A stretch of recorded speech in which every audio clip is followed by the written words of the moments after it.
In 2012, something appeared on the internet. No warning, no explanation, just a single image. At first it looked ordinary, but hidden inside was a message.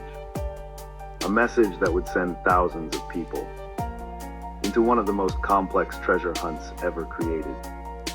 It wasn't a game. It wasn't a prank. It was a test. And to this day, no one truly knows who is behind it. This is the story of Cicada 3301. The first clue, January 4th, 2012. An anonymous post appears on an online forum. No username anyone recognizes. No history, no context. Just an image with a message. We are looking for highly intelligent individuals. To find them, we have devised a test. That's it. No instructions. No reward mentioned. Just a challenge, but hidden within that image was something most people would never notice. They, though, encoded information buried deep inside the file. Only a few people even realized it was there, and even fewer knew how to extract it. Section 2, entering the rabbit hole. Those who did found the first real clue. A hidden message that led to another file. Then another. Then a phone number. Call it and you'd hear a distorted, mechanical voice. Cold, artificial, precise. It gave you another instruction. Another layer. Another step deeper. And this is where most people dropped out. Because this wasn't simple puzzle solving. This required knowledge of cryptography, programming, data analysis. You weren't just guessing answers. You had to understand systems. Section 3, escalation. The puzzles became harder. Much harder. Participants encountered ancient ciphers, encrypted text, references to obscure literature, mathematical patterns. Some clues required you to access hidden parts of the internet. Others required decoding images down to the pixel level. Every step filtered people out. Only the most skilled remained. Section 4, the worldwide clues. And then something unexpected happened. The puzzle left the internet. Clues began pointing to real-world locations. Cities across the globe. The United States. The United Kingdom. Spain, Poland, Japan. People traveled just to follow the trail. And when they arrived, they found them. Posters, simple sheets of paper. Each one marked with a symbol and a QR code. Scan it and you were pulled even deeper into the mystery. This wasn't random. This was organized, precise, global. Section 5, the book.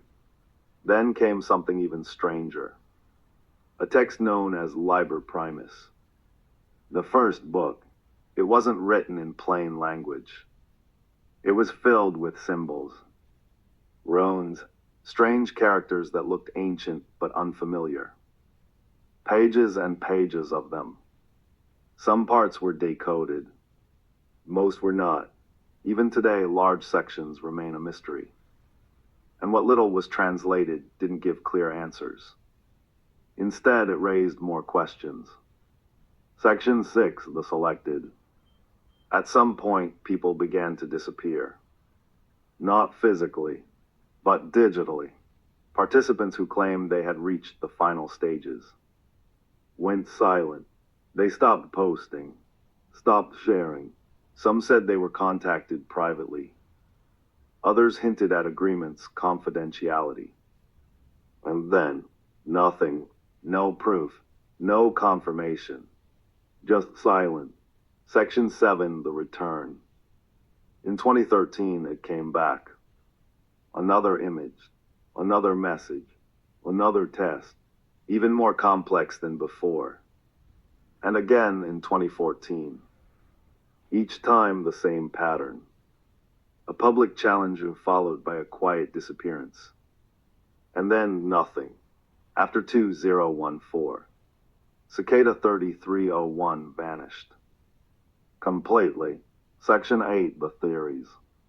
So what was it? Who was behind it? No one knows for sure. Some believe it was a recruitment tool, a way to find the most intelligent minds on the internet, possibly for intelligence agencies. Others think it was a group of hackers, searching for people who valued privacy, anonymity, control.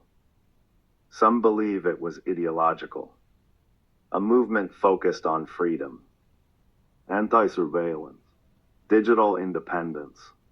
And then there are those who think it was never about recruitment at all, but something else entirely. An experiment, a test of human intelligence, or even a work of art. The warnings, hidden within the puzzle, were messages. Warnings, do not share your progress.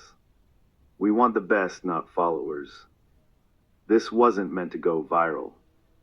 It wasn't designed for attention.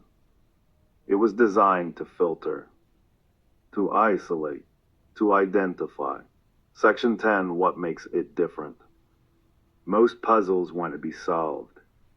They celebrate winners. They reveal answers. This one didn't. There was no public ending, no explanation, no reveal. If you solved it, no one would know, except them. Section 11, the unsolved truth. Even now, years later, people are still trying, still analyzing the clues, still attempting to decode the remaining pages of Liber Primus. But the deeper you go, the stranger it becomes, because the biggest question was never solved. Not the codes, not the puzzles, but the purpose, ending. Maybe Cicada 3301 found who they were looking for. Maybe the people who solved it are still out there, working, watching, hidden in plain sight. Or maybe the real puzzle was never meant to be completed, only experienced, only understood by a few. But one thing is certain. For a brief moment in time, the internet became something else. A test, a filter, a doorway, and whatever was waiting on the other side. We may never know. Fade to black.